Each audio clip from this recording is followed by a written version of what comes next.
So the session is being recorded. Again, anything you do or say is recorded with your name attached to it. So please conduct yourself in a professional and respectful manner. I'm going to allow, again, audio. So if you want to ask a question, you can verbally. You don't have to type it. And if you're not asking a question, if you're not talking, please remain muted, okay? Because the background noise sometimes is discouraging. So let me share my screen. I'm going to share my CAD screen, or my entire screen. Okay, and here is my CAD screen. So actually, let me show you what somebody was asking about. I'm going to show you my assignment. And CDA, and so assignment 5, the document looks like this. So they were asking me about the drawing, right? The second page, which would have been, sorry, uploaded, assignment 5. So the example I gave here, the second page, if you look at this short pipe here, right in the corner where the elbow is, right where the elbow, you have these two little short pipes. And you can see the text here is 3 lines of text instead of 1 line of code that you see there. So someone would ask me, how do you get that effect? I'm going to show you, okay? I forget who asked me. Are you in class today? I forget who that was. You sent an email asking me about that. I can't remember the person's name. It might have been Sumitra. Oh, Carl. Okay, Carl, sorry. So here's the answer to your question. So what you do is, I'm going to show you in the profile, right? So I've got the same situation. So once you have everything kind of set up, right, you want to be able to read everything. And notice I haven't done the storm yet, okay? But you want to make sure none of the labels are on top of each other. So do all your grip edits. And then you'll see this is long. You want to make sure, you'd like it to be 3 lines instead of 1 line. So for that one label, what you want to do is right-click and edit the text label. So this is a one-off. What I'm about to edit is for this label only. I'm not making a global edit to the entire label, okay? So just this one occurrence. Okay, if you wanted to change all of them, you would go to label properties and change, sorry, not label. You would go to label, edit label style. So if you edit label style, it affects all the labels, right? So if I make the change here, it'll affect all the labels. I only want the one to change. So I click on the one and I right click and I go to edit label text, and you'll get the dialog box. It'll look similar to the label editor, but it's just for the one. Okay, so then you get this dialog box. So what you have to remember, and let me change, I don't think it'll let me change the color. But if you see here, that entire text string has all this code associated with it. So the first part of the code is the length. So the 15.8 in my case is based on the code that's highlighted in blue here. Okay, so the 15.8, that's the code that gets that number from the database. Then you'll see meters dashed. That's hard coded. So these are just typed in, meters dashed. That shows up on all the labels. Then you'll see the code for the inner diameter. So that's the code that pulls up the 250. Then after that, you'll see millimeters. And then %C, that's the AutoCAD code for the diameter symbol. Okay, so that's hard-coded, same on all the labels. Then there's a space, right? You'll see a space here between the diameter and the material. And then you'll see here the material, so that comes from the database, a PVC pipe, not concrete. Then you'll see a space between material and the network name. So right here, there's a space. And then you'll see the network name. That's where the SAN comes from. And when you do your storm, it'll say STM. Then there's a space. Then there's a space at symbol space, right? So space at symbol space. And then you'll see the pipe label as a % grade, and it includes the % symbol. You don't have to put it in, okay? So that's all the coding. So what you have to do is strategically find where you want to put a hard return, right? Like enter. So what I want to do is if I want to have 3 lines of code, I want to have after the diameter symbol, which is right here, right? So if I highlight all, and it's hard to read, whoops, cancel that. Right click, label text. So I want to find, if I select all, I want to find where the diameter symbol is, and that's right here. Here's the diameter symbol, %C. Right after that diameter symbol, I'm going to delete the space and hit enter. So that the stuff above that is 1 line because I hit enter, right? It's like a little text editor. Then I want to go after the word SAN, which is the network name. So if I find the network name, there's the network name. Right after the network name, I'm going to delete the space, and I'm going to hit enter. So now I have 3 lines, not 1 line of text. So when I hit OK, watch what happens. So now it looks like, whoops, it looks like 3 levels, right? 1, 2, 3. And that little symbol tells you, hey, this is non-standard, right? This is a one-off. If you don't want to see that warning symbol, I think if you go to the edit label text, edit label style, some people don't like to see that. If you edit this, I think there's a way of turning off what you see. Behavior, I think one of these tells you that there's a warning label. I can't remember where it is. Label visibility is true. Somewhere there's a warning where you can turn off the warning. I forget where it is. Okay, but I'll try and find it, but I can't remember exactly where it is. But that's what it means. It means this label is different than the others, so it warns you. Now that little symbol is not going to cause any problems. You're not going to see that in the drawing, right? You'll see it in the DWG, but not on the PDF. I don't think you can change it here. Yeah, it's a setting where you're supposed to turn it off.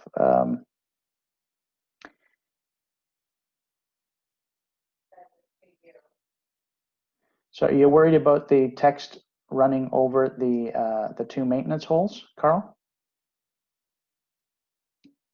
Okay, so then you have a couple of choices. You could put it underneath, right, so that it spans beyond the 2. Or you can add more returns, right? Put a hard return after the dash and squeeze it a little further, right? So if I go back into the text editor, after the dash, which is right here, here, let me just make sure I got, yeah, M dash. So right after the dash, I can hit enter again, say okay. Now I have 4 lines of code. Could I put the text off this side and have a trailing? Yeah, you can do that too. Yeah, there's many ways of doing it. Okay, but that's how you change the 1, right? And every time you regen that little warning symbol is going to cause. A lot of people don't like to see that. I think, let me just see. I can't remember. There's so many switches and places to find stuff. Let me just view the style and go to summary. There might be a warning thing in here. Sometimes there's a switch for the warning. I can find it. Let me, I can't remember exactly where it is, but if I can find it, I'll let you know. Okay, but it's not going to affect your drawing, right? So if I know that a lot of people don't like to see that. It used to be in options, I think. There's so many places for it. I think it's under drafting. You're right. It's under drafting, and it's called. Where is it? Display. It's called. Sorry, display. And it's called. There's a warning label symbol. Which setting is it? Do you see it, Ziara? AC editor tab. Oh, right, right in here, and it's a. Is it drafting or AEC editor? I can't remember. Drafting. And you want to turn off. Mark. Sorry, Professor? are you there? Yeah. It's AC editor tab. Yeah. And then uncheck the drafting. Yeah. This one. Okay. Yeah. I couldn't remember. It's been. All right. There's 5 million switches and probably more that I don't know of. Yeah. So if you do that, then the warning label goes away. But what the warning tells you is that one label is unique because of the way you edited it specifically, not in general. Okay. Thanks for that, Zara. So that's how you can do that. And you can do it for any short pipe. I've got another one here, actually. All right, right. So if I wanted to do it to this one, right click, text. So after the, how am I going to do this? I can't see. So this one here. So after the diameter and after the network, right? Diameter and network. So after the diameter symbol, which is here, so I'm going to get rid of the space, hit return. Did I do that right? All right. It's hard to see. Red on black is not easy to see. That's why I highlight it. So I want to go right here. So I'm going to delete the space and hit enter. And then I'm going to find the network name and delete the space and hit enter and say OK. And now I stack it 3 high. For the plan view, we do something similar, 3 lines. Yeah, you can do. Yeah, now a word about the plan view. This gets a little tricky. In the plan view, when you do that, so for this one here, you can do the same thing. So if you want to change the, if you want this and you want to edit the text, you have the exact same code, right? So you could make it 3 lines. So if you wanted to, you could say after the diameter symbol, hit enter, and after the network name, delete, hit enter. So you could stack it like this if you want, okay? If you pull it off, right? So the diamond grip lets you slide it along the pipe, and the square grip lets you move it. Now, if you move it, it gives you this leader. Okay, so the leader looks like that. Now, when you do this in the plan view in model space, you might see something you like. The default for this label is to make the dragged state. So as soon as you pull it away, when you drag it away, it's going to produce the leader, and it's going to always show the text horizontal to the view. So notice parallel to the number 28. Watch what happens in Paperspace. See here, it's no longer parallel to 28, it's horizontal to the view angle. Remember, we rotated the view, north arrow has been rotated, right? So when you're working with the labels for the pipes, you want to work in Paperspace through the model space viewport. So where do I want to put that label? Well, first of all, I want to reset it. I want 1 line of code, right? So I'm going to reset the label, and I'm going to reset the label as well. Clear the override, so it's a straight line. So in here now, I'm going to take this, I'm going to drag with the square, I'm going to put this where I want it legible, so I could put it in the lot here. So on paper, right, maybe that's too close, on paper, and maybe I can put it here or down here, maybe in here looks good. Okay, if I want to move the arrow position, I use the diamond grip, right? So now on paper, it looks good. Right? It's inside lot 6, parallel to the horizontal part of the road, right? That looks good on paper. Watch what happens in model space. The rotation angle is different. It looks kind of weird. So you kind of have to accept this. When you're dragging the labels for the pipes, you want to make sure you do it in Paperspace through the viewport. Want to make sure it's going to look right on paper. Then in model space, you have to ignore the label. Now you could change the layer state, you could change the drag state setting so that it's not horizontal to the view, but it has an angle parallel to the world coordinate x-axis. You can do that. The reason I use this technique is imagine you had 5 roads. Imagine you had 5 roads and you had 5 different rotation angles for the plan view. So then by using the parallel to the view angle, every time you have different rotation angles for each plan of a plan profile, you might have more than, you might have, if a subdivision needs 10 plan profiles, you'll have 10 different rotation angles, possibly.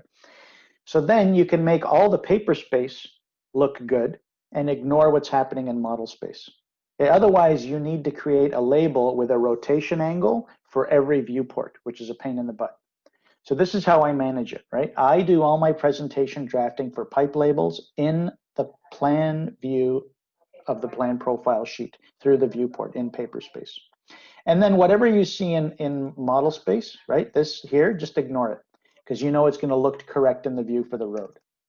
Okay, so that's the way I manage it. I do all my drafting for pipe labels in Paperspace through the viewport. So if you don't want to have a label, if you don't want to have the, I'm going to get to that, Warren. I know that question's coming. So Stephen, if you want to move the labels, are you talking about the Pro, Stephen?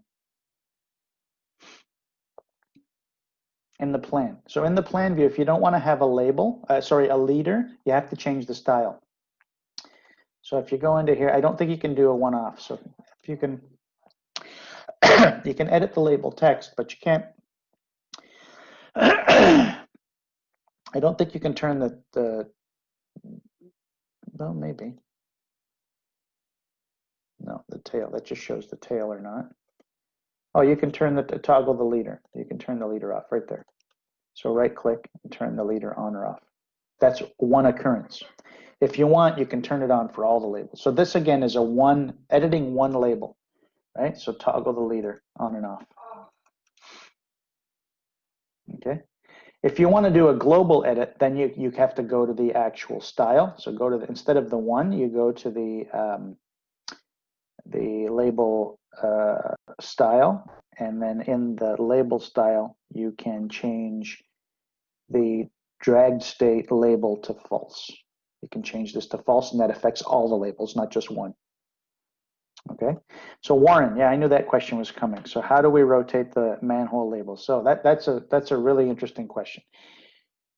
What you want to do is rotate the label so that it's parallel to one of the pipes. And by default, it'll always be parallel to one of the pipes. See this? This is parallel to this pipe. This one is parallel to this pipe, and so on. The only ones that aren't parallel to the pipe by default is the first one.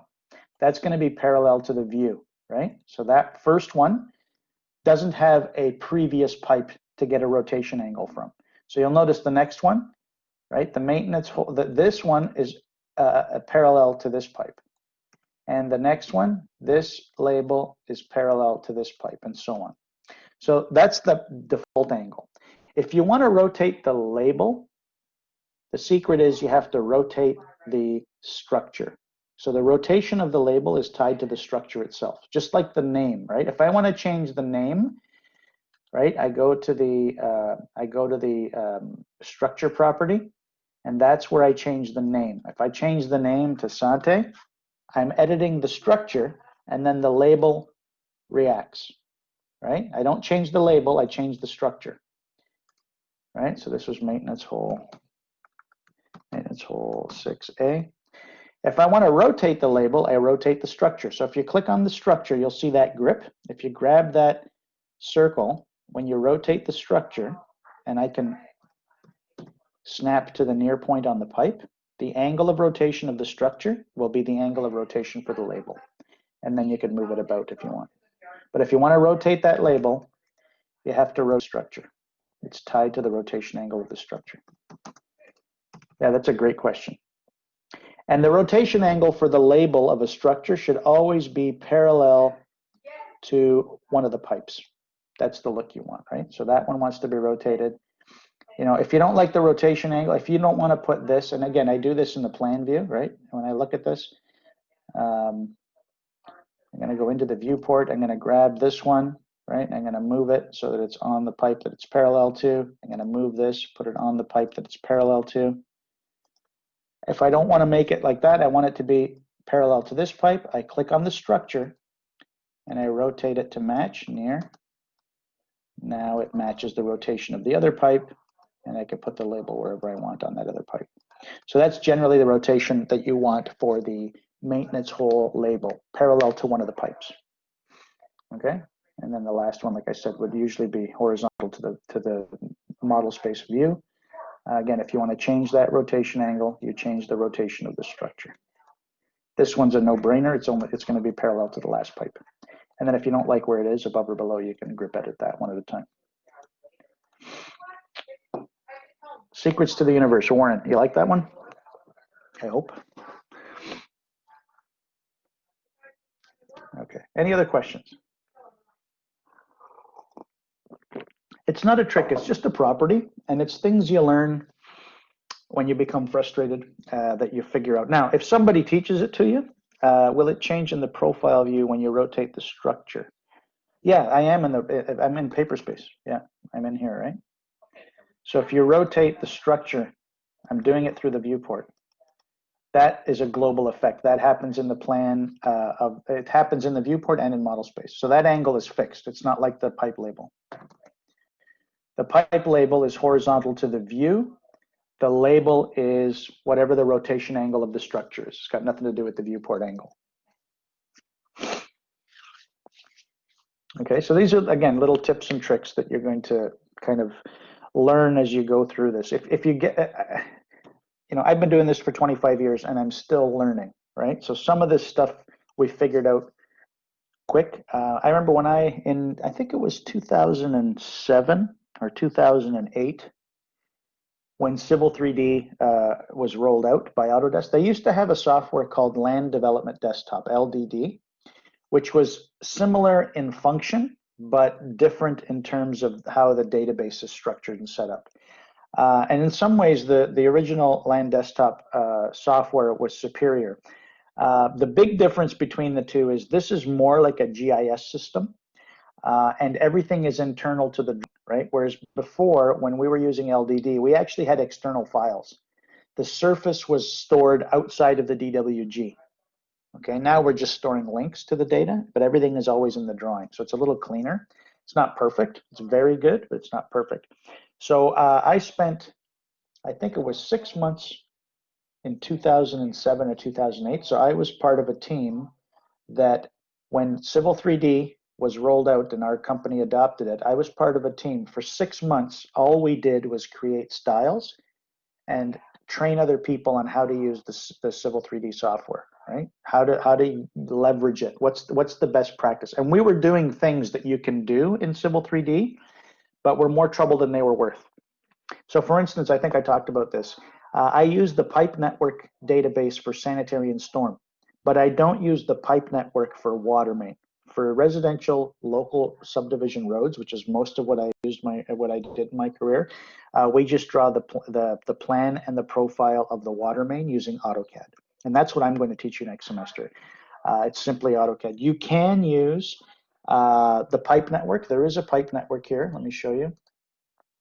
So instead of a pipe network for, oops, not there, here. So I've got a pipe network, right? So I've got a sanitary. You should have two, sand and storm. So that's a pipe network. That's the gravity sewer system. I use that all the time for sanitary and storm.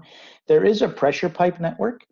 If you were designing like transmission sewers or transmission water mains, like big stuff, like the mains through a city that, they were, 2,400 millimeter pipe or bigger, like the big transmission stuff, the mains. If you were doing that, then yes, the pressure networks would be the best way to go. Or if you were doing something like an oil pipeline or a gas pipeline, something big that goes across the province, then the pressure networks would probably be the best way to go because it has a lot of functions for pressure pipe. But when you're dealing with a local water main, we generally it's like trying to hammer in a finishing nail with a sledgehammer. It's just overkill. The tool is so complicated for what you're trying to achieve that it's not worth using. And in my practice, in residential subdivision work, which is what this course is focused on, our pressure pipe systems, we never used pressure pipes for water main. So I'm going to show you the more practical technique that was done even before Civil 3D. That's what we adapted to do. So we explored it. We know how to use it. And I haven't used it in a long time. We explored how to use the pressure networks function, but then we found it was more trouble than it was worth. Okay, so there's a lot of things that Civil 3D can do as a software, but not all is practical. And not all of it is practical in its intended use. Sometimes there's a tool that's there for one purpose, but you use it to do something else. Okay, so there's a lot of adaptation of the software for best practice design and drafting in a particular company or field that you're working in. So I'm trying to give you that kind of experience through what I learned in my career. And again, I'm always learning. There's always something new. Intersections, this thing here, I've never used it. I know what it does. I've actually done some training. I've learned how to do it, but I've never used it in practice. Again, for local collector roads, it's overkill.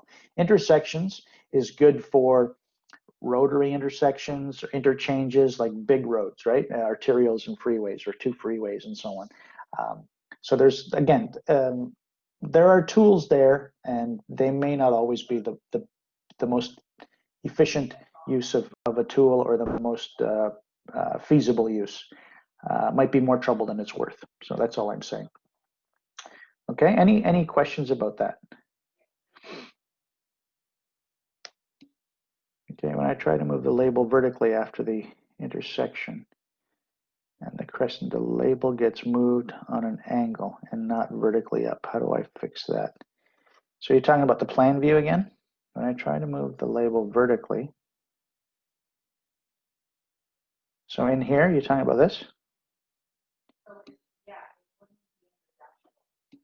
The label is perpendicular instead of horizontal, the way mine looks.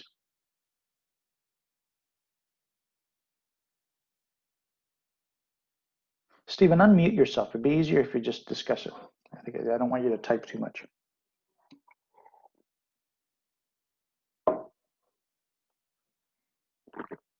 This one here, if I drag it, it's horizontal. When you do that, it's vertical.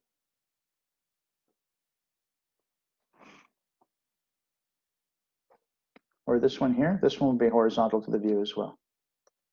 This one.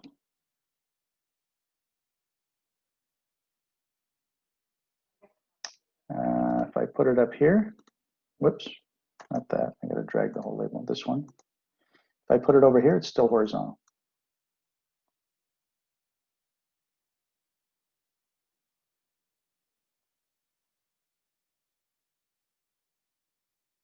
That's not what's happening in your drawing, Stephen?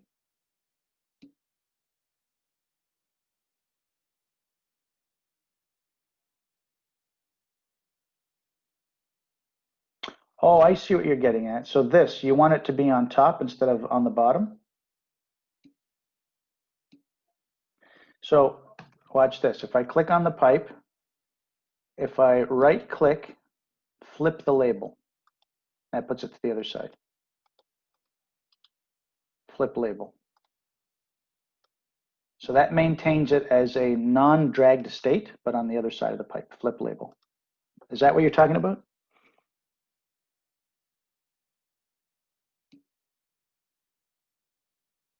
Stephen, did I answer your question? Okay.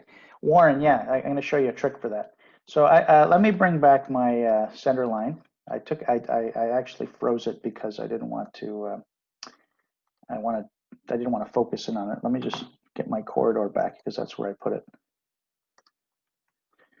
Let me fix this. It's kind of ugly.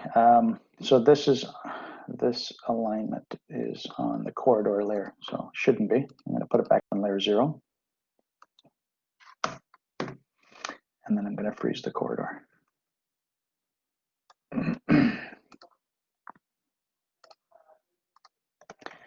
Okay, so now when we go to the plan view, right, there's a lot of information on top of each other, right? Let me reset some of these.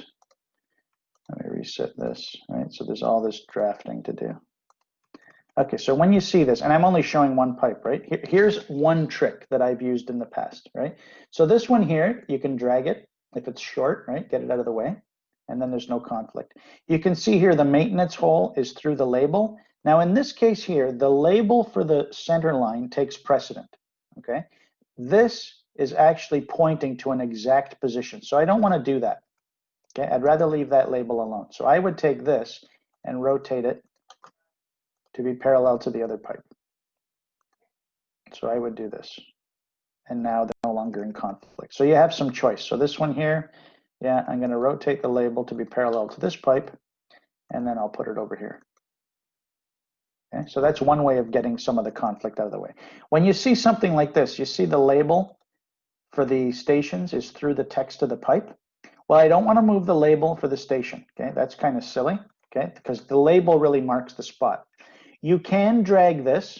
You can drag this. That's one way of doing it. But if you do that everywhere, it's going to look kind of silly.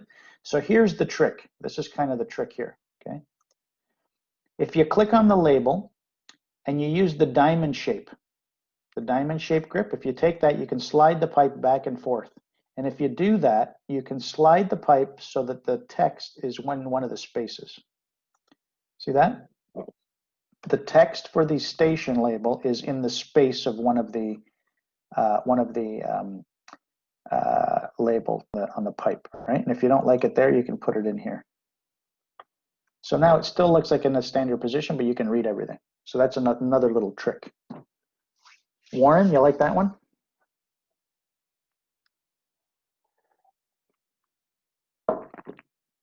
So that's another way of doing it. And then I look at this. Oh yeah, there's conflict here. This is a short pipe, right? So this one here I might pull out. Might put it over here so that it's legible. And then this I'll put over here, but if I put it here, it's in conflict with the label. So I'll rotate this to be parallel to this pipe. And then I'll take this and I'll grip it over to here.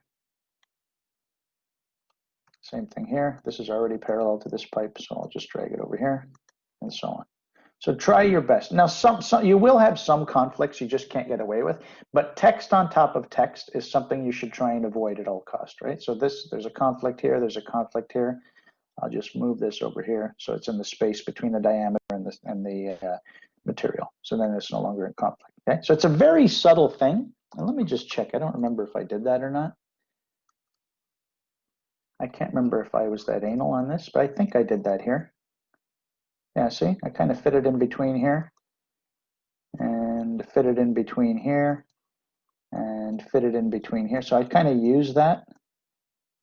You know, that's not really a conflict, right? You can't move the station label. This one, right? I could have done a better job here, right? I could have pulled this up a little bit, right? But this was difficult because there's no space in here really, right? So if I pull this down, then the 36 would be in conflict with the PC and so on. So this one was more difficult to do, but generally I try my best to make sure that I solve these conflicts as best as possible. Okay. It has to be legible. Text on top of text is never a good thing. Everything has to be legible. Now, if you're going to cross something, this is just again some rules, right?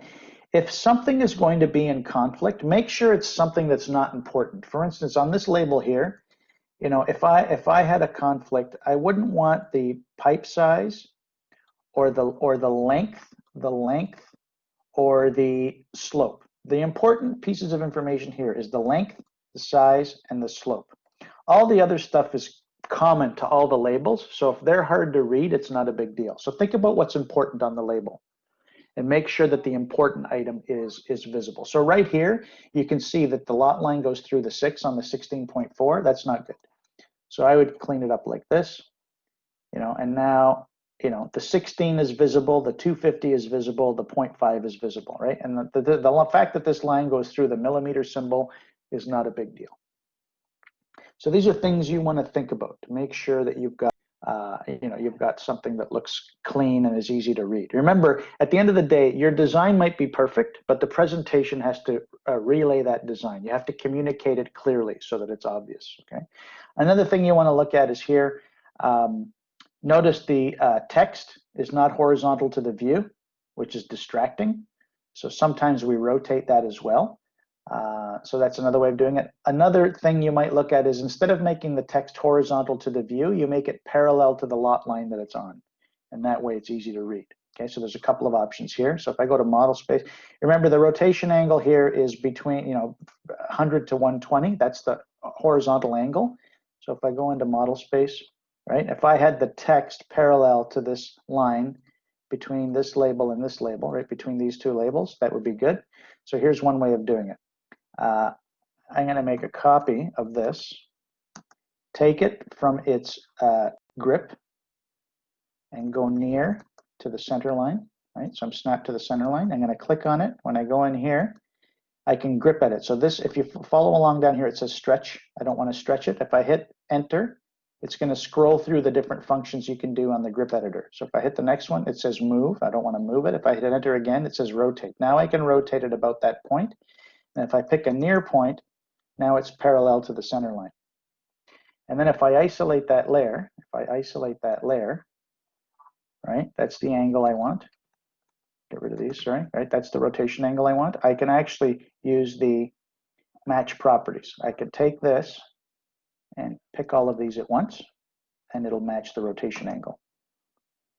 I can get rid of this, turn everything back on, go back to paper space, and it looks a lot prettier. Everything is parallel to the view. Again, tips and tricks on how to make your drawing look better. And I said this before, if you're looking for work and you want to present a portfolio of your work, make sure the drawings look good.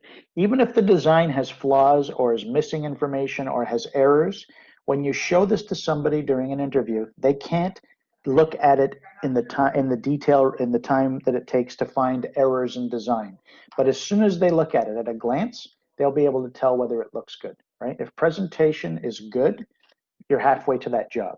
Okay. If you look at, and I used to talk about this as a hard copy. If you go in for an interview face to face, which is probably not going to happen this year, but if you go into a face-to-face interview and you have a hard copy of your drawing, as soon as you roll it out, I always tell students, as soon as you roll out the drawing or unfold it, don't look at the drawing, look at the person's face.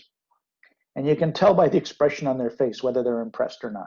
Okay, and that's going to be the turning point for the whole interview, right? If your presentation is clean, it looks good, it looks professional, that's going to be the impressive thing.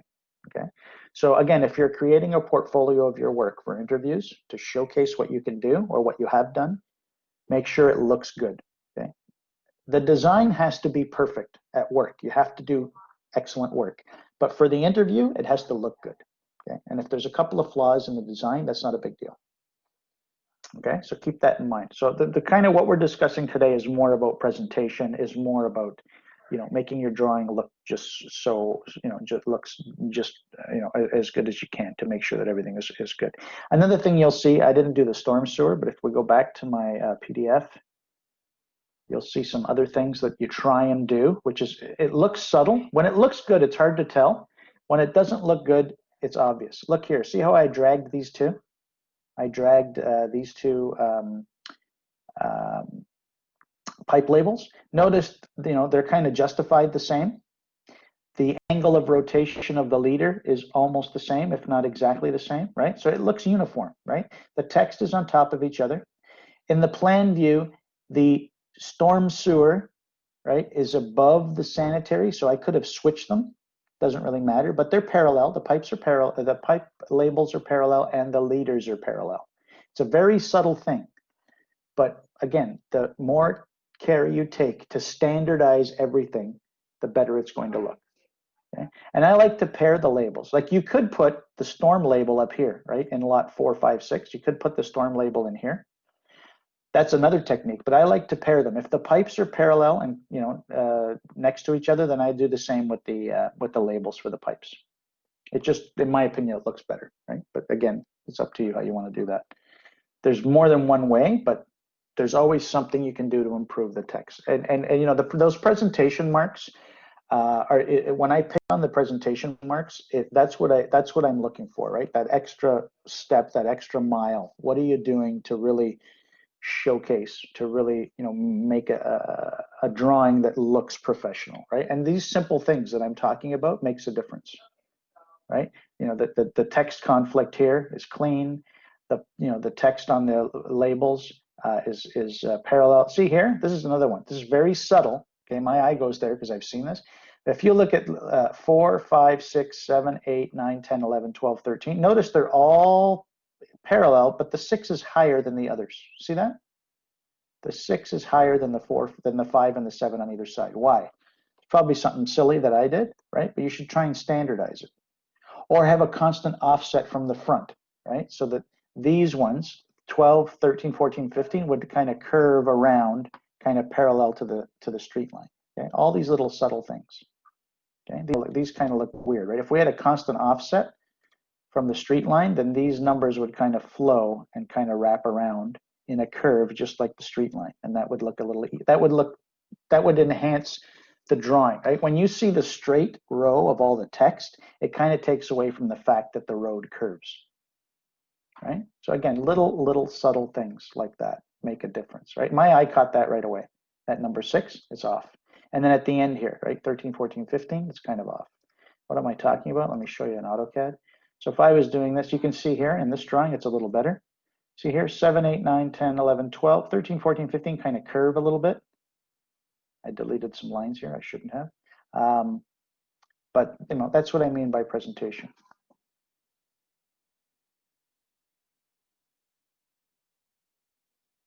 Well, then you should also rotate the text for the, you're talking about the grading type, right? Front, back split, walkout, and so on. Yeah, I would rotate everything. So that here they don't show up, but in your grading plan they do, and they're all horizontal to the view in parallel.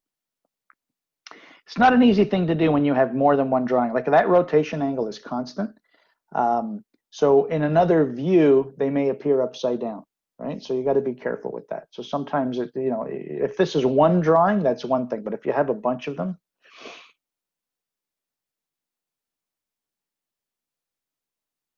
yeah, that could be true. Yeah. Sometimes there's something subtle there that's influencing what's happening. Yeah. Again, no drawing is perfect. There's no such thing as perfect, right? I'm showing you flaws even in the work I've done, right? And if I go back to any of the work I did in my career, I bet I can always find something that's not quite perfect, right? It's so difficult to manage it all, but in general, it should be, as close to perfect as possible.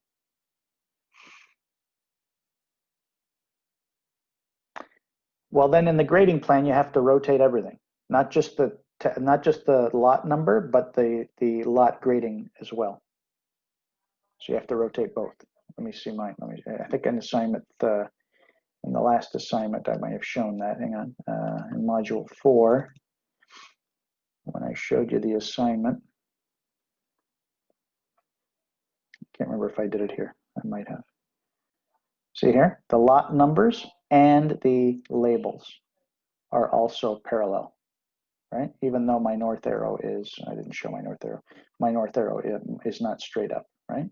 So the text is all horizontal to the view, not just the lot number, but also the grading type.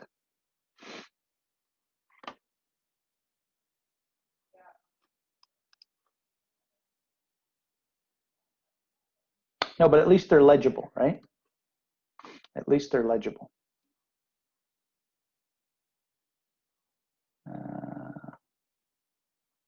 You're talking about the grading plan I just showed? Let me go back to it, sorry. Didn't mean to.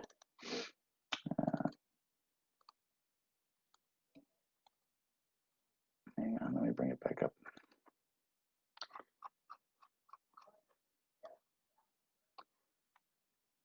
Yeah, that's a problem. I should have fixed that, right? So look, your eye caught that right away, right? 8, 9, 10, 11, 12, 13. Why isn't 14 up here? It should be. Now, is it a big deal? No, everything is legible, but your eye catches that. See down here, it looks a lot better, right? 26, 24, 20, and then these wrap around, right? So yeah, you're right. That could be improved. It's a minor thing. That's not something you should lose marks for, let's say, but that's something that, kind of you wonder why. It doesn't look standard. Okay. The important thing is that everything is legible. You can't have text on top of text. Okay, so make sure you tidy that up. Would you please show how to make the BC and EC's labels? Oh, instead of the PT and the P, yeah, is that what you're talking about? You don't like the name PC and PT? Warren, is that what you mean?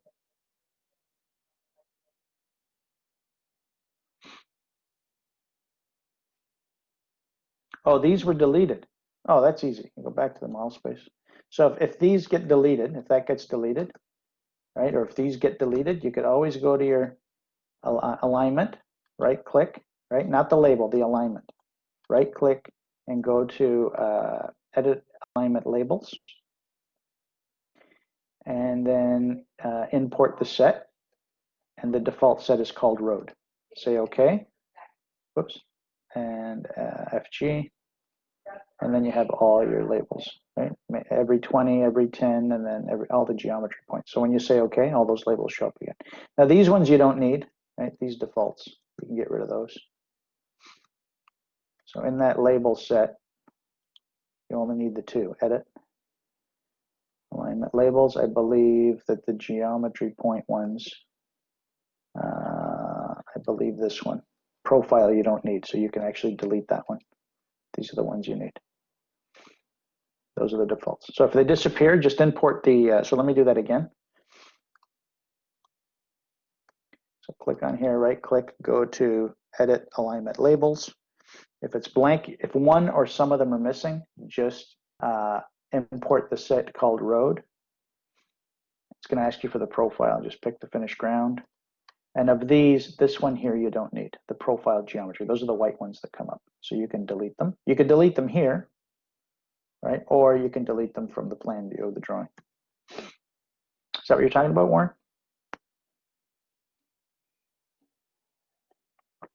Same thing, same function in the profile, right? If these labels disappear, click on the alignment, the vertical alignment, you go to edit labels, and you would import the label set called road. This is the same name, but it's a different label set. It's for the profile, not the plan. Import all of these, and then say okay, and then they all appear again. Okay. The beauty of the profile is, and I hope you can appreciate this, in the view, in this profile view, you did not draw anything. You just imported stuff. The only drafting technique you're using here is making sure the labels aren't on top of each other. Make sure it's legible, right? So if I was to delete this view, if I was to delete that, you might lose your mind. That's just the view. I didn't delete any of the data, okay? So if you were to do that, I'm not going to, but if I lost that, I could just import the view again, right? Let me show you what I mean. I can go to Profile, create Profile View, the same way I created that one, right? For StreetX, it's gonna change this. The counter is gonna be different. Profile View 1, 2, 3. So it sets a counter. I can change this to road, so it looks the same. And I can create the profile view. So here's the profile view, right? It's got the existing ground and the proposed ground with these default labels, right? So it shows existing and proposed profiles. And the style of these is already determined because you set the style in the other in the other view. This is the same profile as this one. You're just seeing it twice, right? Then if you go to the profile view properties, and you go to bands, you can import the bands. Delete the first two. We don't want to see sand and storm. We're labeling it in the drawing, not on the bands. So there's the bottom.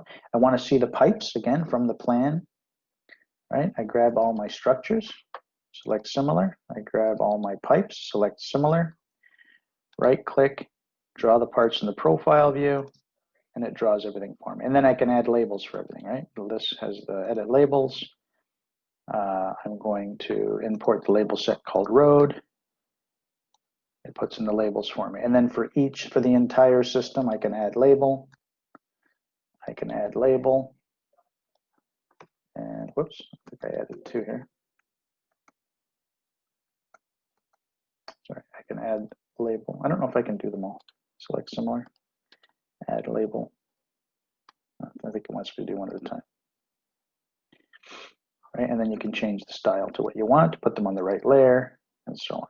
So all this that I'm drafting, I'm not, if you think about it, what it looks like on paper, all the lines, you're not drawing anything.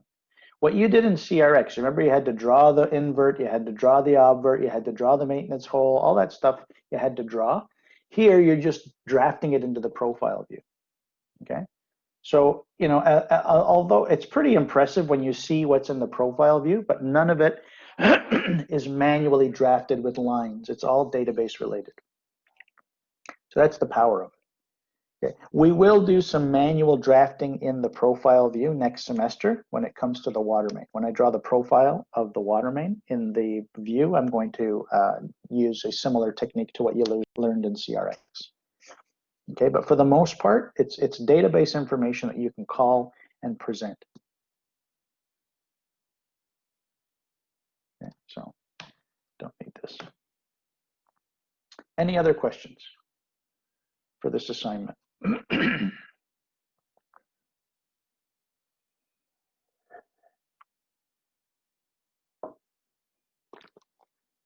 other thing I think I mentioned was the label, the default names. Remember in highways, this is the BC and this one is the EC. Remember BC and EC. If you don't like PC and PT, PC stands for if you're moving in the direction of increasing chainage. At this point here, it's the point of curvature. There's a curve starting ahead of you.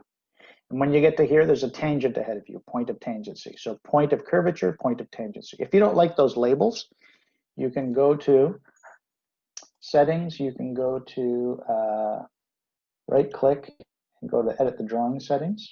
This is in the settings, right? When you click on the name of the drawing, edit drawing settings. And you can change that right here. PC would be BC, whoops, BC, and PT would be EC, end of curve, horizontal end of curve, right? So when I say OK, regen, it should update the drawing, BC and EC. Same thing here, beginning of curve, end of curve. Right? That's what you learned in highways. If that gives you a warm, fuzzy feeling, then go ahead and do that. Right? I don't require it, right? It is an option, and it's what you're used to seeing, so some people like to see that. So if you want to change that, you can. Any other questions?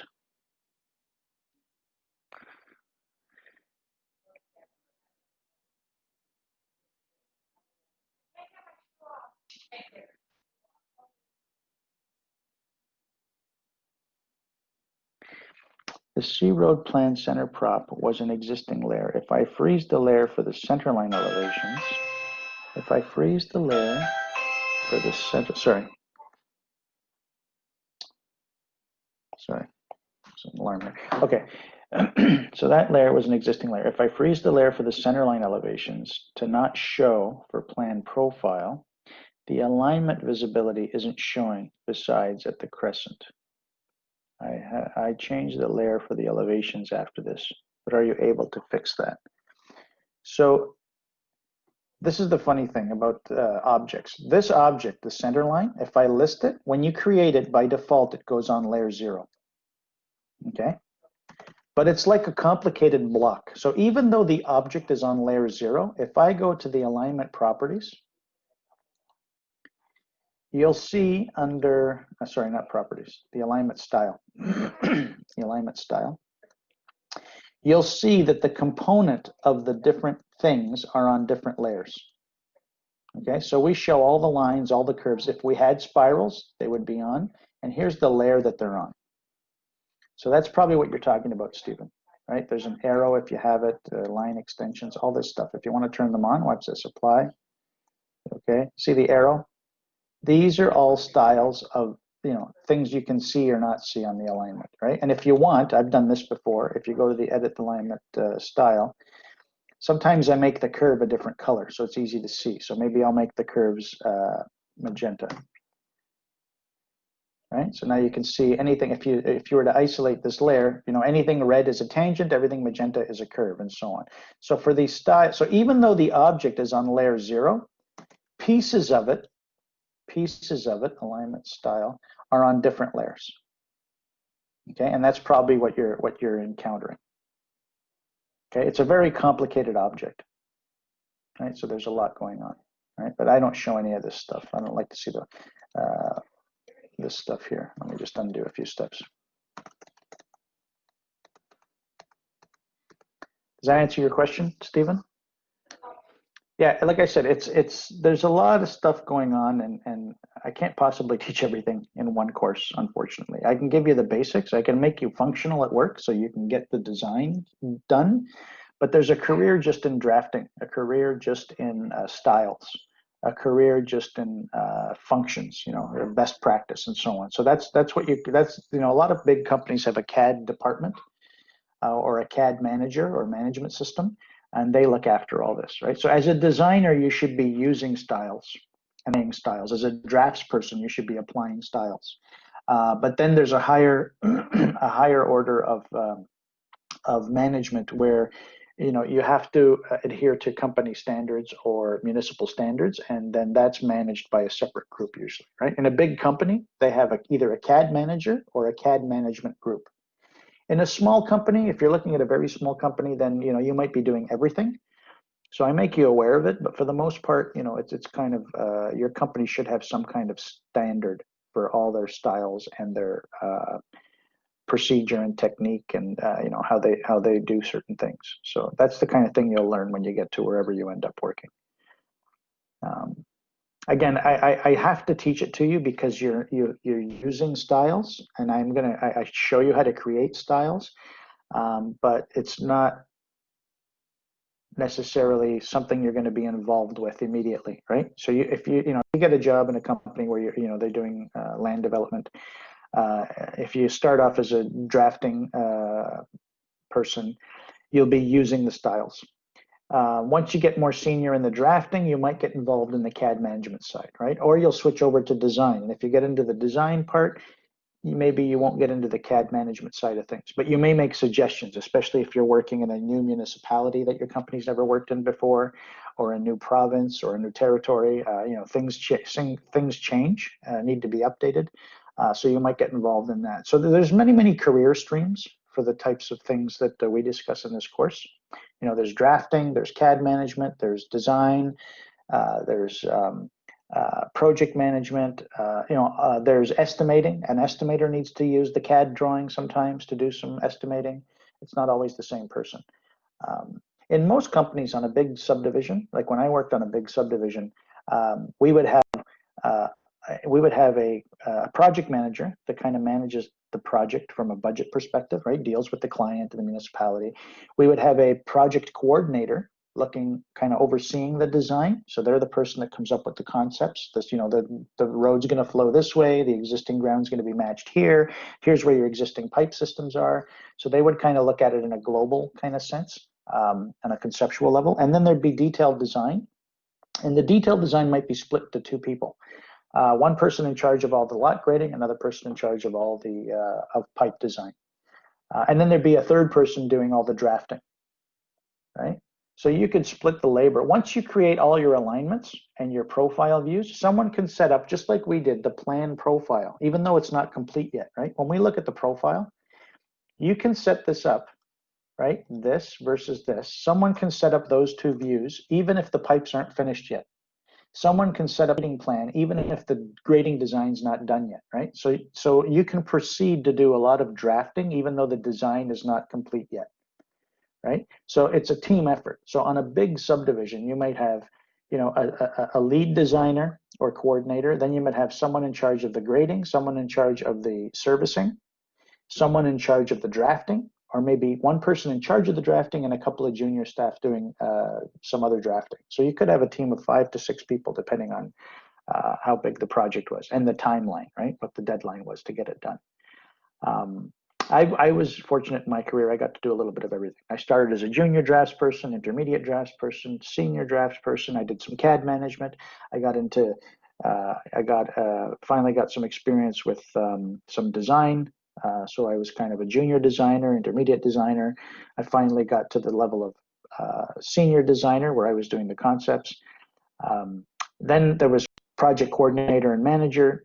I got into some of that, but I didn't really get into the client side or the municipality side. I went to meetings to support those efforts, but I never really got into project management. It wasn't my area of interest, but certainly you can progress into that. So your career can, progress in so many different directions, or not. Some people are happy to be, a senior drafting person, right? Which is, a very important role. But some people, that's all they want to do. Or you want to get into design and less drafting, and that's another kind of area.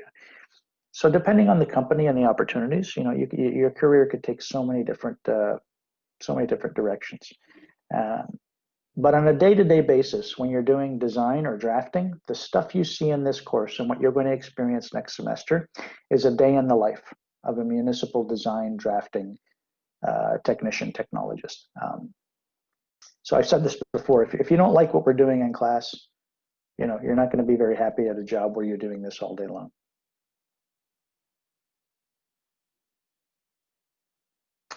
So Warren, so you have to choose a professional option in semester 6. I forget what's offered this year. There's the RBE, Rehabilitating the Built Environment. There's the BIM course, I think, the concrete modeling. Yeah, the Bentley, that's the concrete modeling one. So in the Bentley course, you're going to reverse engineer something. You're going to get a set of 2D drawings, and you have to create the 3D model that those 2D drawings came from. So you have to do, I think it's a bridge over a road, two roads crossing, it's a bridge. So from the 2-dimensional drawings, you have to interpret that information and draw that thing in 3D using a different software. It's not AutoCAD. It's called Bentley MicroStation. So that's what that course is. So it's more practice in drafting and some more 3D stuff with a different software, which is good. Now, a lot of private sector firms use AutoCAD products, and a lot of public sector firms use Bentley products. That's kind of the division. It's not always true. Most companies have a little bit of both. So a lot of companies that use AutoCAD do have some Bentley software in case they're dealing with other companies.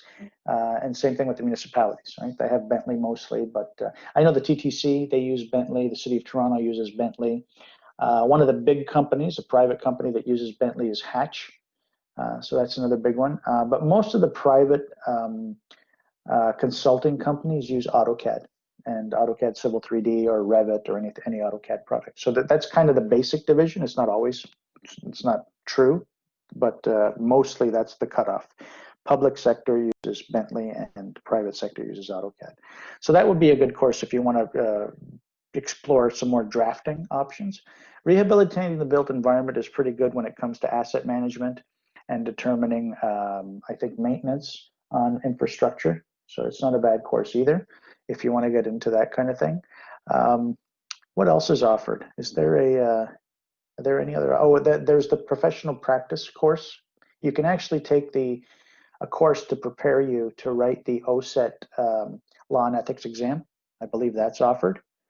So you get a Seneca credit, plus that exam will also qualify you for the OSET law and ethics exam. So if you get the credit at Seneca, that is the OSET exam. It's actually taught by someone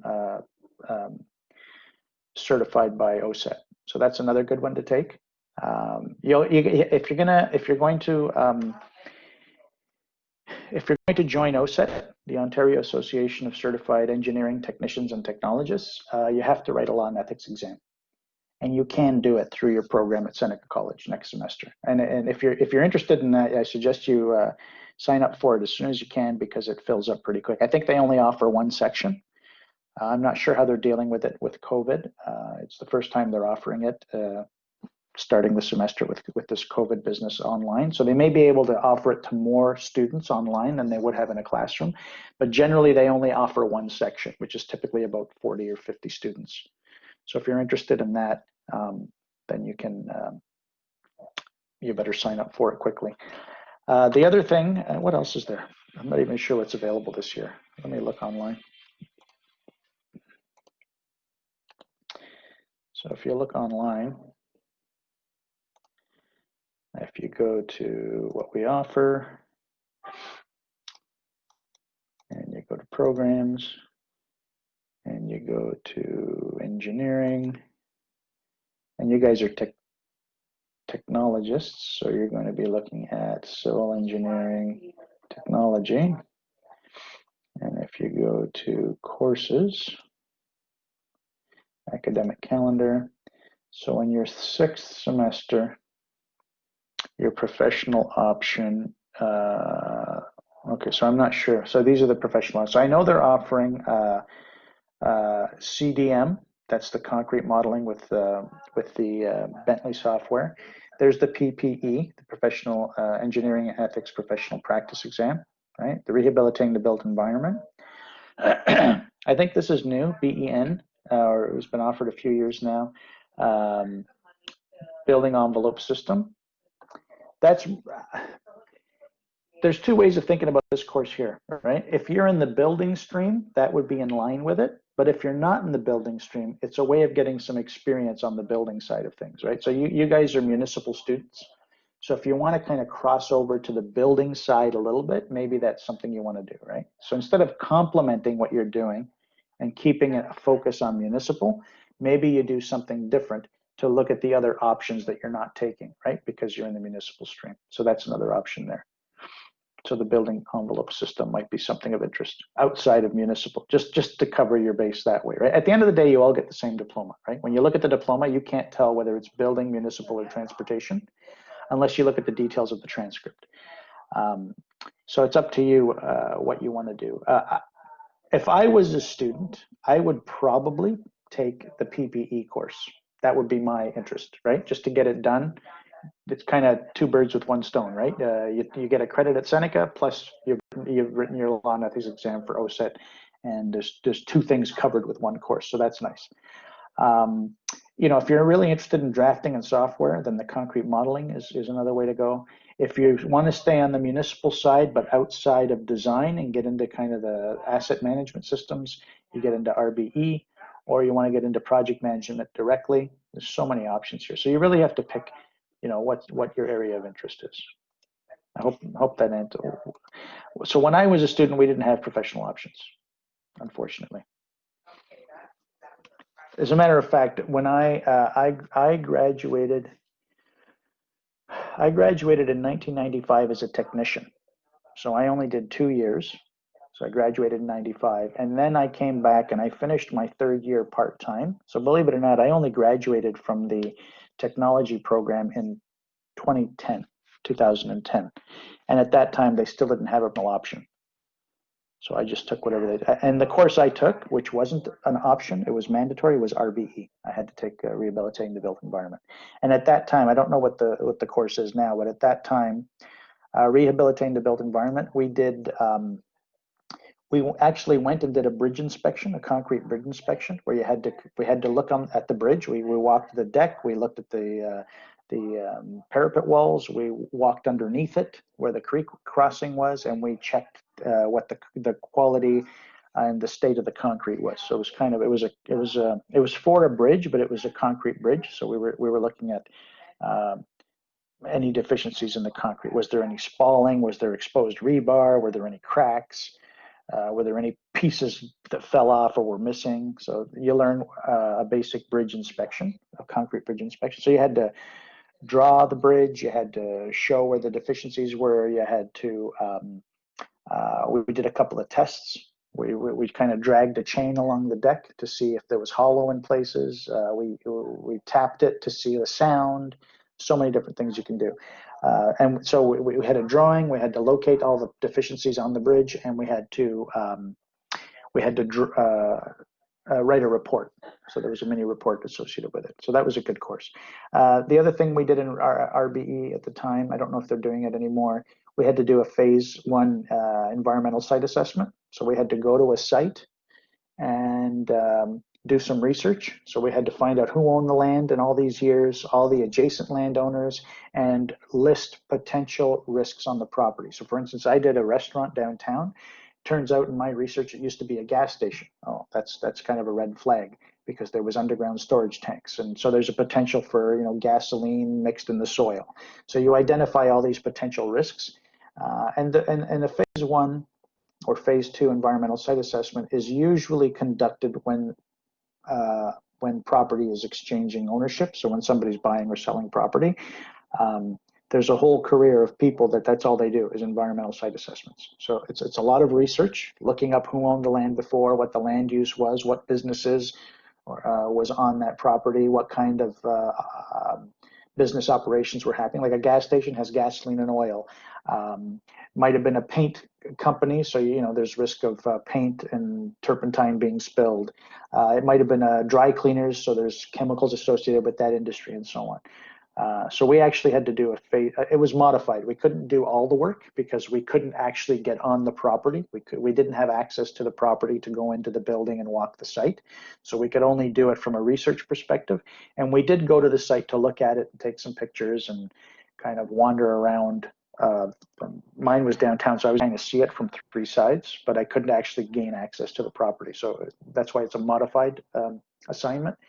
But it gives you some insight into what's involved with a phase 1 environmental site assessment. I'm not sure what the course says. Is it still there? Let me see, RBE. So municipal assets, including bridges, roadways, sewers, and water systems, are critical for fully functioning urban environment. Asset management and life cycle, right? So when you build something, it has a certain expectancy, right? It's a 50-year pipe or a 100-year pipe. So if in 100 years the pipe is kind of past its life expectancy, you can manage. If you know the age of all your infrastructure, you can manage capital projects for, replacing the pipe because of its age, not because it's broken, right? So when you're doing an emergency repair, that's more expensive than planning to replace old pipe before it fails. Prepare a report identifying making yeah, so it's a little, so they're not doing a phase 1 anymore, which was interesting. I don't know if we teach that anymore, but when I did it, that's what it was. So to answer your question, I took RBE, but it was mandatory at the time. Any other questions? Yes, Professor. Yeah. I sent you an email, but you let me ask you today during the class time. I did Yeah. my What was the question? I did my center pipe. I think it's perfect on the profile view, but when I do my stone pipe, some pipe, some manhole is lower than the center line, much lower. I think it's maybe more than 1 meter. Not the first one. I know the existing. The first Yeah. one. So if you go to the manhole and right click and go to structure properties, Yeah. you can go to the part property and make sure that the reference surface is your corridor surface. Is load. Sorry, roads. Yeah, is it roads? Okay. So then double check over here in Prospector that the corridor surface doesn't have like a little warning symbol. Yeah, so you might have to I have rebuild it. Yeah, I have because I like you said, I rebuilt it, so I have the. Yeah. And then the surface for the road you have to rebuild. Surface. Okay. I'll try. Because that. yeah. Okay. So for the load, let me try to build it. I remember your question now. Yeah. So your manholes weren't touching the proposed profile. Yeah. Yeah, and you say the surface. Yeah, I rebuilt it.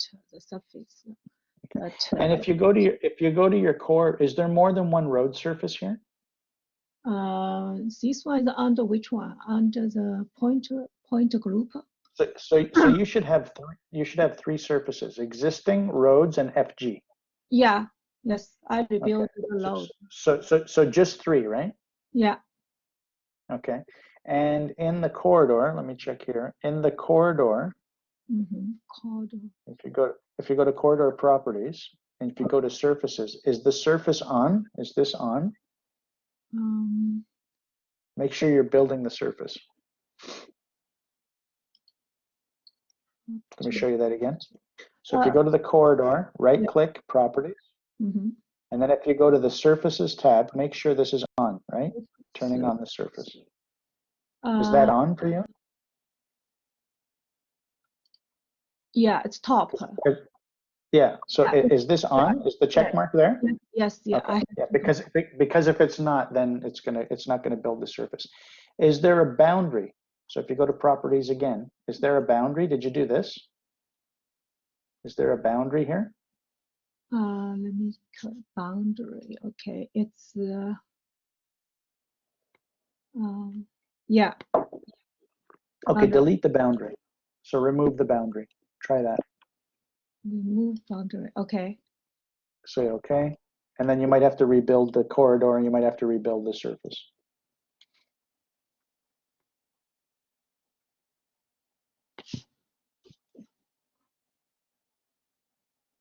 Okay. And then one more thing you might want to try, one at a time. If you go to the corridor, watch this. I'm going to take this structure. I'm going to switch it. I'm going to switch it from roads to existing temporarily. So watch, mine is going to be upset now, right? Looks funny. Yeah. And then I'm going to set it back. I'm going to go to structure property. I'm going to switch it back to roads. Okay. Okay, I'll try it later. Okay. Yeah. So switch it to the wrong surface and then switch it to the correct surface. Sometimes by just playing with it like that, it starts to behave again. Okay. If you have a problem with it though, if you can't figure it out, I'll send you.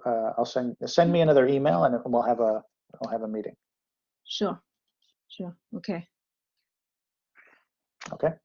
So the topo information. So I remember yours, Trung. I emailed you this morning. So if you go to the grading plan, right? If you go to the grading plan, you see here in the grading plan, whoops, in the view, sorry, paper space. In the view, this is my topo. This is my X reference topo, right? See the lines on the road, center line, edge of pavement, shoulder, all that was missing on your drawing, on your PDF. Right, so let me show you again. See here? See the existing road information? Center line, edge of pavement, shoulder, embankment, trees, whatever was in the plan view of the topo wasn't showing in yours. Trung, I remember I sent you an email this morning. Yes, for some reason, I think the layer that the X reference was on might have got frozen by mistake. So then you don't see any of your topo. How to change the manhole names. I named them wrong. I want to, yeah, so you can go to your drawing. I would do it in the plan view. So did you number them backwards? So you called this number 1, 2, 3, 4, 5, 6 this way? Did you go backwards? Is that what happened?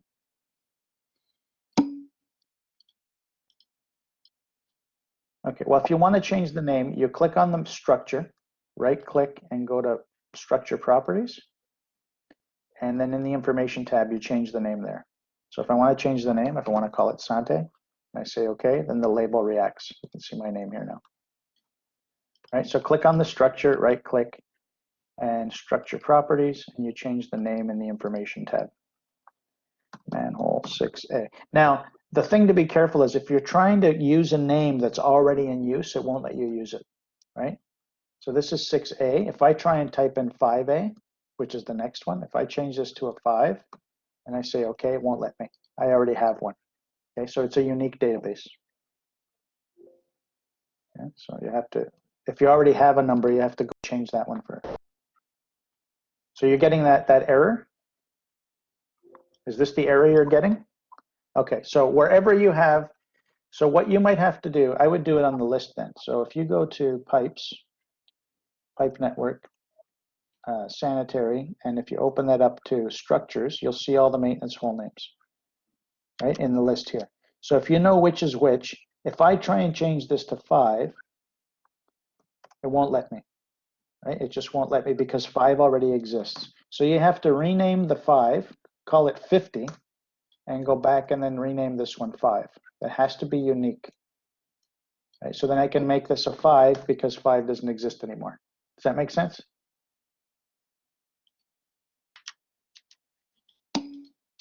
Okay, good.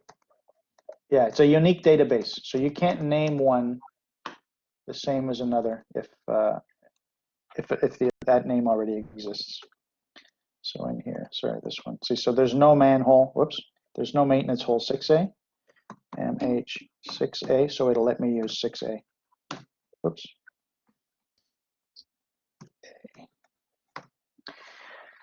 Will there be no problems if the distance between my manhole is 110? Yeah, as long as it's 110 or less. Right? Any length is allowed, but not longer than 110. Right? So all of mine are good. So this is 74, this one is 15, this one is 55. And then if I went from here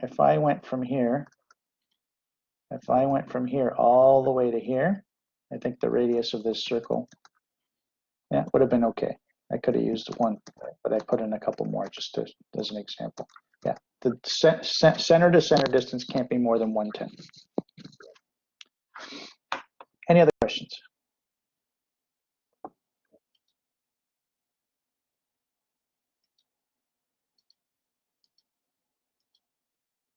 Okay, so that's it for today, really. Again, some more tips and tricks, some related to the assignment, some not. Okay, so Stephen, actually, T, can you mute yourself? There's some background noise.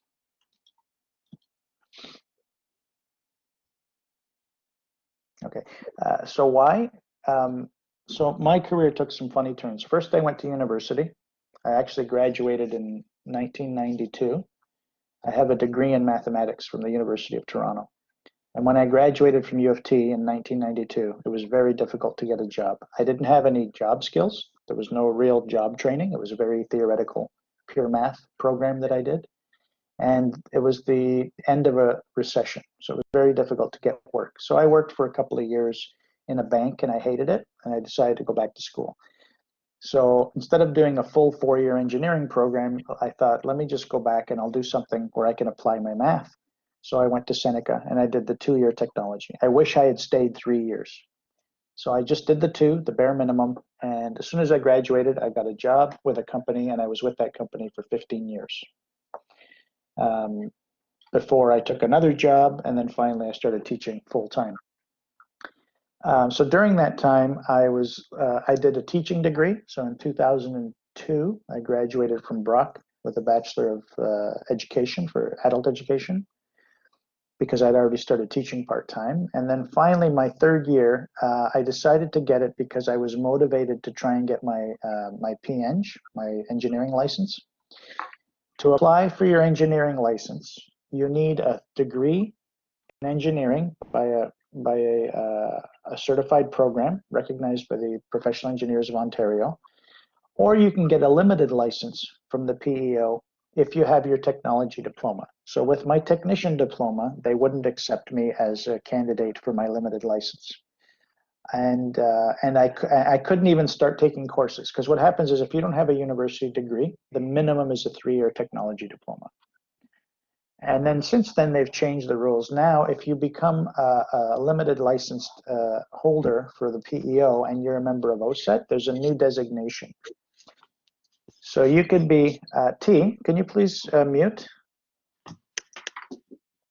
T, can you mute yourself, please? Sorry, it's getting kind of noisy in here.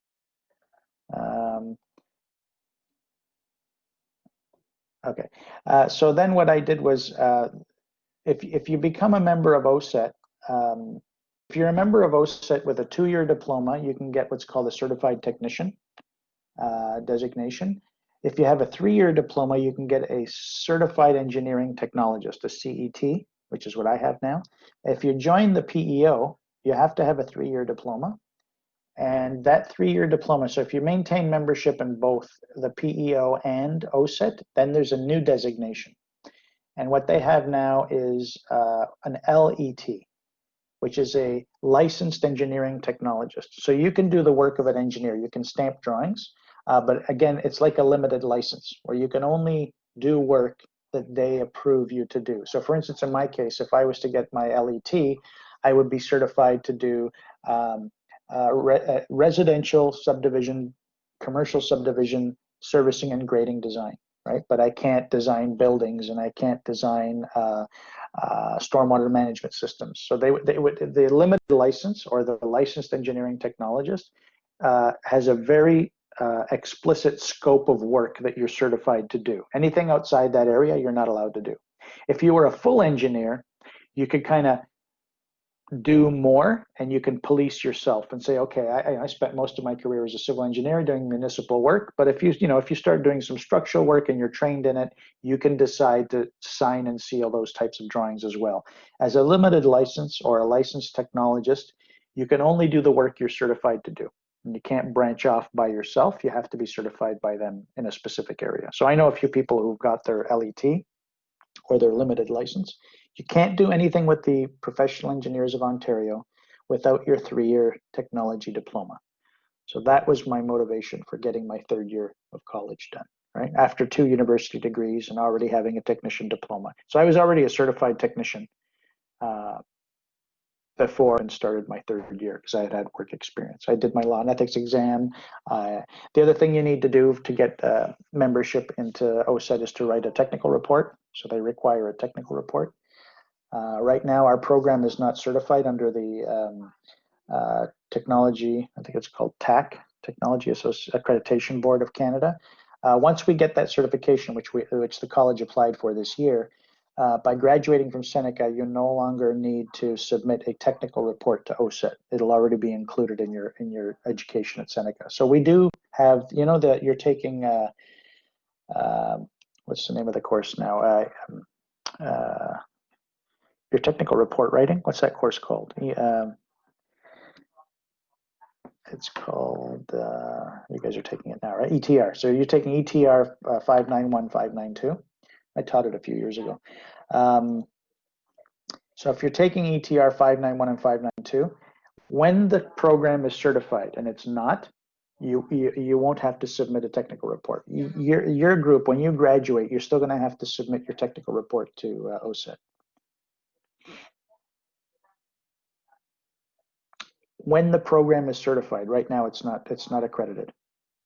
So anybody who graduates this year still has to submit a technical report to OSET. It's one of the requirements, which I had to do, even though you do one at Seneca. Yeah, so as soon as they certify the program, they'll say, okay, from this year forward, technical report from Seneca is no longer required for the 3-year technology program. Right now it is. That's the only difference. We're not certified by the accreditation board. So all of our graduates have to have a diploma, 3-year technology diploma, and submit a technical report. No, because the program, there'll be a cutoff date. So I wouldn't wait, because then they'll say, well, you did your courses before that date. So I wouldn't do that. Yeah, I see you're kidding, but still, no, I wouldn't do that. The technical report you do in ETR is usually, I think it's a B+ or higher. If you do B+ in that course, the technical report that you did in ETR should be good enough to submit to OSET. And usually what you do is once you get the final report back, like when you get your final mark for ETR, usually there's some comments, right? So when they mark the final report, there's still some comments. If you address the comments, it makes the report even better, right? So once you get your feedback on the final submission of ETR 592, you should update your report with those, reflect those changes, right? So then whatever grade you got here, if you update the comments, even better, and it should be ready to go to OSET. So that's something you should always do. Unless, again, you change your mind, if you want to do a technical report about something else. I actually did a technical report about work I did. I submitted my technical report for subdivision design that I did years ago. And I showed how we were going to service the land. You know, what's the lot grading going to be? What's the pipe requirements? The project was the property used to be a school, and it was no longer going to be built as a school, so they put in a road. So how are we going to go from a institutional land development to a residential land development? Is this possible? And I had to prove, yes, the water main's big enough, the grading works, the storm and sanitary sewers that the school would have connected to are going to be okay for the residential subdivision, and so on. So I had to prove all this. And that's what I did my tech report on. So it's based on experience I had at work. So if you don't use your ETR report for OSET, you can certainly use any of the work you do at your job placement. And once you get to work, when you apply for OSET, your employer, you should let them know you're trying to get certified. It might be a requirement of the job that you get certification, and they may actually make some suggestions. You might actually be able to do a real technical report for work that you can use to submit to OSET. So again, kind of killing 2 birds with 1 stone, right? Like that PPE course. So there's a lot of options, right? So the report I did was something I did at work. So there's a lot of options.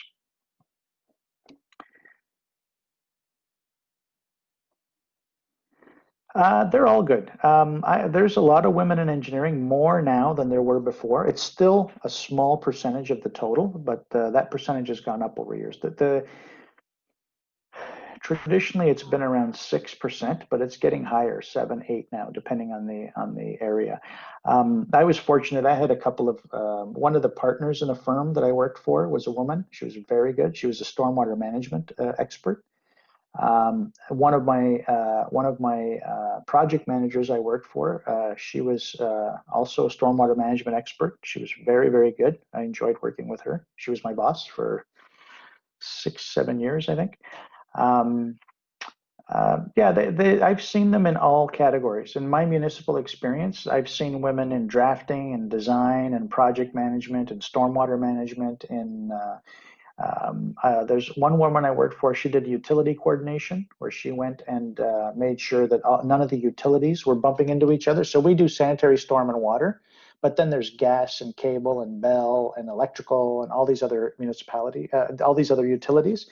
So I was actually in charge of making sure none of those utilities were in conflict with each other, and she managed that part of the project. So there's so many different categories. Anything that any position that men do, women can do. It's not a problem. I've seen them at all levels. they're all suitable. So that's the short answer, I guess, right? It's just a matter of what your interest is. It's still heavily dominated by men, but it's getting better. And I find that the workplace is more equal in terms of possibilities of what both men and women are doing these days. So I wouldn't go looking for, you know, women-specific jobs. There's no such thing. It's engineering, and you can do any of it. It just depends on your interest. Right? And companies are a lot more open to all sorts of people, men, women, you know, anybody. They're very, very progressive these days in terms of who they hire, right? As long as you can do the work, they're happy. So I wouldn't limit yourself based on that at all. Just go after the job you're interested in, and you'll find that if you're capable and you present yourself well, then you should have success. Okay, so I'm going to leave it there for today. I'm going to send an email shortly about the reminder. It's due Friday, and we will tomorrow start to discuss the last assignment, which is due next Friday. I'll do a demo, and then next week will just be some wrap up, right? If there's any last minute questions about the final assignment. Okay, I hope to have these assignments marked on the weekend and feedback Monday or Tuesday next week for sure. All right, so if there's any shortfall in assignment 4, the finished ground surface from assignment 4, if there's any corrections that need to be made to that surface, remember if you've got 7 or less, like 6 or less on that surface, you might want to make some updates. So you might want to look at your surface based on what I've presented in class so far, because that surface is going to be used for assignment 6, right? So you have to do assignment 1, assignment 2, assignment 3, assignment 4. And then from 4, you can go to 5 or 6 at the same time. They're kind of independent. Not really, but they're kind of independent, right? Once the grading is done, you can do your earthworks. And once the, actually 1, 2, 3, once the corridor is ready, you can do pipes or you can do grading. And once the grading is done, you can do the earthworks analysis. I used to teach it, instead of 6 assignments, I used to do 5, where the earthworks was part of the grading, but it was too much. It was too much work for one assignment. So I split it up. So do the design and then analyze it after. So that's what assignment 6 will be. It's very short. It won't take you long to do it. Step-by-step instructions. Follow those instructions and you'll be okay. All right, so that's it for today. I'll see you tomorrow. Again, if there's any questions, just email me, and if I have to, I'll set up a meeting. But I think everybody's pretty good with what's going on. Is the drawing number for, it's still number 2. Yeah, it's the same drawing, it just has more information. So you should have drawing 1, topo, drawing 2, plan profile, drawing 3, grading. And then for assignment 6, there will be a drawing 4. I'll explain what that is tomorrow. Okay? All right, I'll see you tomorrow. Have a good evening.